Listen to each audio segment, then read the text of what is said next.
রথ টানতে গিয়ে একই কাণ্ড। হ্যালো গাইস, আজকে ছিল সাজযাত্রা। তো শোনো আজকে আমরা কি করেছি।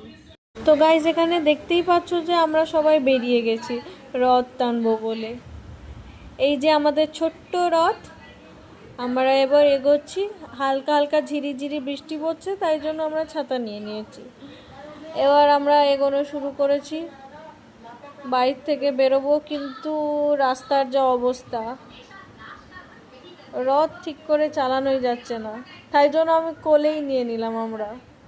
রাস্তা খারাপ সেটা তো একটা ব্যাপার, তার উপরে আবার নিয়ে যেতে গিয়ে বারবার জানি না কেন ঠাকুরগুলো বারবার পড়ে যাচ্ছে। তাই জন্য ওই সামনের দোকানটা থেকে দড়ি নিয়ে ঠাকুরগুলোকে একটু বেঁধে দিলাম, যাতে নিয়ে যাওয়ার সময় পড়ে না যায়।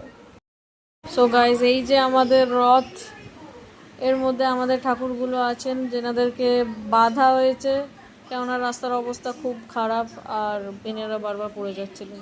আর এই যে আমরা পৌঁছে গেছি ঠাকুরের মাসির বাড়ি। এখন আমরা ভেতরে যাব। তো আসার সঙ্গে সঙ্গে দিদি ঠাকুরকে কোলে তুলে নিল, অ্যান্ড এবার আমাদের ভেতরে যাওয়ার পালা।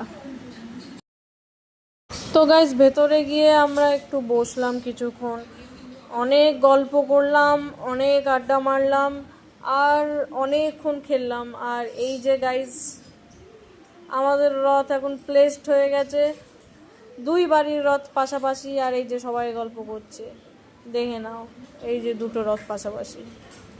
তো বাড়ি এসে আমরা একটু শরবত দিয়ে গলা ভিজিয়ে নিলাম, আর বিকালবেলা আমরা একটু মেলায় গেছিলাম ঘুরতে। তো এই ছিল আমাদের দিন। Like, share and subscribe. By.